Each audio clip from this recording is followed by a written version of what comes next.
Press के साथियों का स्वागत है और आप लोग को विशेष तौर पर आमंत्रित किया गया है इस बात के लिए कि आप सब लोग जानते हैं कि बिहार में जाति आधारित गणना हो रही है।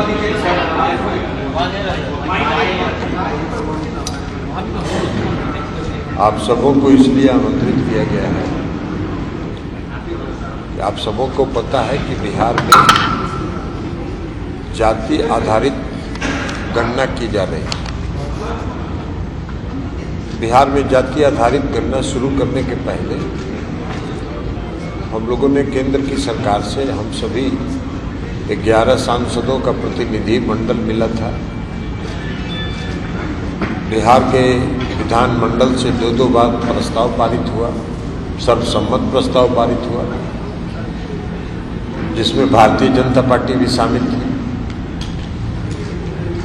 उसके बाद हम लोगों ने केंद्र की सरकार से आग्रह किया, माननीय मुख्यमंत्री जी ने भी बिहार के सभी दलों के प्रतिनिधि मंडल के साथ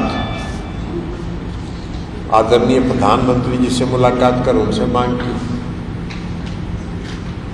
कि देश भर में जातीय जनगणना कराई जाए।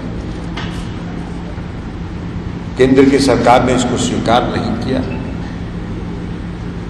और तब राज्य की सरकार ने अपने संसाधन से बिहार प्रदेश में जाति आधारित गणना, हम केंद्र सरकार से मांग कर रहे थे जातीय जनगणना की, और जब केंद्र सरकार ने इसको स्वीकार नहीं किया तो राज्य सरकार ने अपने संसाधन से जाति आधारित गणना कराने का निर्णय लिया। इसमें भी सभी दलों के प्रतिनिधि शामिल थे। सर्वदलीय बैठक में यह प्रस्ताव पास हुआ था। उस गणना में जो आर्थिक रूप से पिछड़े लोग हैं उनकी भी गणना कराई जा रही है, ताकि भविष्य में अगर कोई नीति बनाए सरकार तो उस बात को ध्यान में रख के नीति बनाए, और जो समाज में आर्थिक रूप से पिछड़े हैं उनको उनके उत्थान के लिए भी सरकार नीति बनाए। यह सरकार का उद्देश्य था और उसी के आधार पर उसी को ध्यान में रख के सरकार यहाँ जाति आधारित गणना करा रही। जब गणना 70% काम पूरा हो चुका तो भारतीय जनता पार्टी ने पर्दे के पीछे से रहकर कुछ लोगों से पटना हाईकोर्ट में लोकहित याचिका दायर करवाई। उसमें एक हमने देखा कि कोई गाजियाबाद में रहने वाले हैं, उनका भी, उनके नाम से भी पिटीशन पटना हाईकोर्ट में। खैर, पटना हाईकोर्ट में सुनवाई हुई और सुनवाई होने के बाद पटना उच्च न्यायालय ने विस्तृत फैसला देते हुए उनके आवेदन को खारिज किया, यह कहते हुए कि इससे कोई आपकी निजता भंग नहीं होती और सरकार को, राज्य की सरकार को यहां रहने वाले लोगों के पिछड़ेपन को दूर करने के लिए गणना कराने का अधिकार है। ये लोग चले गए सुप्रीम कोर्ट में उस याचिका के समर्थन में और जाति आधारित गणना के विरोध में। वो चाहते थे कि सर्वोच्च न्यायालय स्टे दे दे उनको। सर्वोच्च न्यायालय ने कहा कि कोई स्टे, पहली तिथि में कोई स्टे देने का और स्थगन आदेश का कोई जरूरत नहीं, इसलिए कि तब तक बिहार में जाति आधारित गणना पूरी हो चुकी और उसका जो डाटा है वो डाटा कंप्यूटर में अपलोड किया जा चुका है। तो माननीय सर्वोच्च न्यायालय ने कहा कि भाई इससे आपको आपकी कौन सी निजता भंग होती है? आप लोगों ने अखबारों में भी देखा होगा, सुप्रीम कोर्ट ने जो टिप्पणी की कि भाई आपसे पूछा जा रहा है कि आप किस जात में हैं। तो ये तो सबको मालूम है, आपके पड़ोसी को भी मालूम है, आपके मोहल्ले वाले लोगों को मालूम है, सबको मालूम है कि आप किस जात में पैदा हुए हैं। तो इससे निजता कौन सी भंग हो रही है? आपका कौन सा प्राइवेसी आपका भंग हो रहा है? इससे कोई प्राइवेसी आपका भंग नहीं हो रहा। उसके पहले सर्वोच्च न्यायालय में, हम उसकी चर्चा नहीं करना चाहते, माननीय सर्वोच्च न्यायालय ने जब मंडल कमीशन लागू हुआ था, उसमें संविधान पीठ ने फैसला किया था। उसमें कहा था कि राज्यों को अधिकार है अपने राज्य के अंदर गणना कराने का, राज्य में नीति बनाने का, और नीति बनाने के लिए गणना कराने का अधिकार राज्यों को है, और यह राज्यों को करना चाहिए।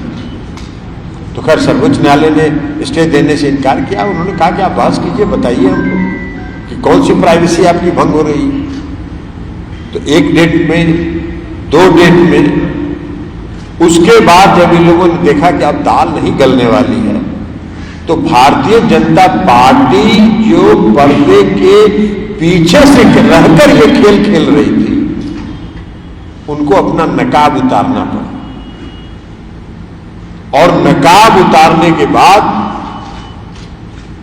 कल माननीय सर्वोच्च न्यायालय में भारत सरकार के सॉलिसिटर जनरल श्री तुषार मेहता जी हाजिर हो गए, और उन्होंने भी कहा कि भाई अब हमको इन याचिकाकर्ताओं के पिटिशनर के पक्ष में कुछ बात हमको भी रखनी है।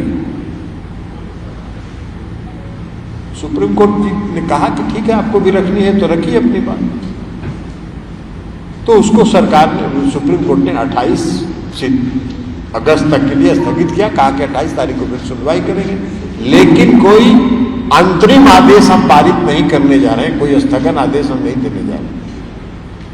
तो हमको जो भी आदेश होगा आप हमको कन्विंस करिएगा, हम सुनेंगे। तो 28 तारीख को दिया। तो अब हम लोग का कहने का मतलब ये है कि बहुत पहले से आप सबको स्मरण होगा, जब नगर निकाय का चुनाव हो रहा था, और नगर निकाय के चुनाव के समय भी भारतीय जनता पार्टी ने इसी तरह से पब्लिक इंटरेस्ट लिटिगेशन लोकहित याचिका दायर करवा के बिना अति पिछड़े वर्ग के आरक्षण को, बिना आरक्षण की व्यवस्था के नगर निकाय चुनाव कराने का षड्यंत्र किया था। और हम लोगों ने उस समय भी कहा कि भारतीय जनता पार्टी इस खेल में पर्दे के पीछे खड़ी है। भारतीय जनता पार्टी के लोग बहुत चिल्पो मचा रहे थे, लेकिन अंतोगत्वा मुख्यमंत्री जी और सरकार ने और हम सब लोगों ने कहा कि हमारे मुख्यमंत्री, बिहार के मुख्यमंत्री माननीय नीतीश कुमार जी, बिना आरक्षण के नगर निकाय का चुनाव नहीं होगा, और आरक्षण व्यवस्था के साथ नगर निकाय का चुनाव हुआ। उसी प्रकार पर्दे के पीछे से जो एक बहुत बड़ा कदम था गरीबों के हक में, अति पिछड़ों के हक में, दलित समुदाय के हक में, जो आर्थिक रूप से पिछड़े समाज के सभी वर्ग के लोग हैं, उनके हक में बहुत एक क्रांतिकारी कदम बिहार की सरकार ने उठाया था, जिस पर भी विराम लगाने के लिए पर्दे के पीछे से भारतीय जनता पार्टी खेल कर रही थी। तो आज फिर हम लोगों का आरोप है कि अब भारतीय जनता पार्टी का चेहरा बेनकाब हो गया है। भारतीय जनता पार्टी को पर्दे के पीछे से निकलकर अब खुले मैदान में आना पड़ा, और खुले मैदान में भारतीय जनता पार्टी ने आकर, केंद्र की सरकार ने, श्री नरेंद्र मोदी जी की सरकार ने आकर, उनके सॉलिसिटर जनरल ने जो बहस किया, उसके बाद यह साबित हो गया है कि भारतीय जनता पार्टी देश के अति पिछड़ों के विरोधी है, देश में गरीबों का विरोधी है। भारतीय जनता पार्टी पूंजीपतियों के पोषक है। एक तरफ तो पूंजीपति लोग कहां से कहां पहुंच जा रहे हैं। जो व्यक्ति आज से 9 साल पहले हिंदुस्तान में जो पूंजीपति लोग थे उनमें 103वें नंबर पर थे, वो 9 साल के अंदर विश्व में तीसरे स्थान पर पहुंच गए। तो हम लोग का ये कहना है कि भारतीय जनता पार्टी का अब चेहरा बेनकाब हो गया है। भारतीय जनता पार्टी अब खुल के सामने आ गई है, अति पिछड़ों के विरोध में, पिछड़ों के विरोध में, गरीब लोगों के विरोध में और जो आर्थिक रूप से पिछड़े लोग हैं उनके विरोध में अब भारतीय जनता पार्टी खुल के सामने आ गई है और यह साबित कर दिया कि मोदी जी वोट का समय जब आता है तो अति पिछड़ा बन जाते हैं। कभी चाय बेचने वाला बन जाते हैं, कभी अति पिछड़ा बन जाते हैं, कभी पिछड़ा बन जाते हैं। जब उनको जो सूट करता है उसके हिसाब से वो भावना को भड़काने के लिए और जनता को बरगलाने के लिए बन जाते हैं। लेकिन इस बार उनका चेहरा बेनकाब हो गया है और इसलिए जनता दल यूनाइटेड पार्टी ने यह फैसला किया है कि अब भारतीय जनता पार्टी का पोल खोल अभियान पूरे बिहार में चलेगा। और 1 सितंबर से पार्टी ने यह फैसला किया है, प्रदेश की पार्टी ने यह फैसला किया है कि 1 सितंबर से 5 सितंबर तक भारतीय जनता पार्टी का पोल खोल अभियान में के तहत हर जिला मुख्यालय में मशाल जुलूस लगा के इनका पोल खोला जाएगा या कैंडल मार्च लगा के इनका पोल खोला जाएगा। हर जिला मुख्यालय में 1 से 5 सितंबर तक। 7 सितंबर से 12 सितंबर तक प्रत्येक प्रखंड के मुख्यालय में, प्रत्येक प्रखंड के मुख्यालय में कैंडल मार्च या मशाल जुलूस दोनों में एक कार्यक्रम हर प्रखंड के मुख्यालय पर चलाया जाएगा। और 15 से 20 सितंबर तक सभी लोग भारतीय जनता पार्टी के इस पोल खोल के खिलाफ अपने घरों के ऊपर काला झंडा लगा के विरोध प्रदर्शन करेंगे और इनका पोल खोलने का संकेत देंगे बिहार की जनता से। तो इसको आमंत्रित किया गया। अब भारतीय जनता पार्टी कहीं से कुछ बोलने के लायक भी नहीं बची। अब आप लोग को याद होगा कि बीच में पटना हाईकोर्ट में जब स्टे हुआ था तो भारतीय जनता पार्टी के बड़े वीर नेता लोग जो हैं, छपास वाले जो हैं, जो इनका अखबार में जब तक देखते नहीं अपना न्यूज नाम तब तक उनको भोजन करने का और चाय पीने का उनको फुर्सत नहीं होता है। ऐसे लोग क्या क्या बयान दे रहे थे। राज्य सरकार ने जातीय जनगणना कराया, बिना तैयारी के कराया, सर्वदलीय बैठक बुलाइए, हम लोग एकदम जातीय गणना कराने के पक्ष में। आज सुप्रीम कोर्ट में जब देखे कि अब कोई चारा नहीं है तो खुल के सॉलिसिटर जनरल को भेज 1 सितंबर से 5 सितंबर तक प्रत्येक जिला मुख्यालय पर मशाल जुलूस या कैंडल मार्च निकाल के विरोध प्रदर्शन किया जाएगा।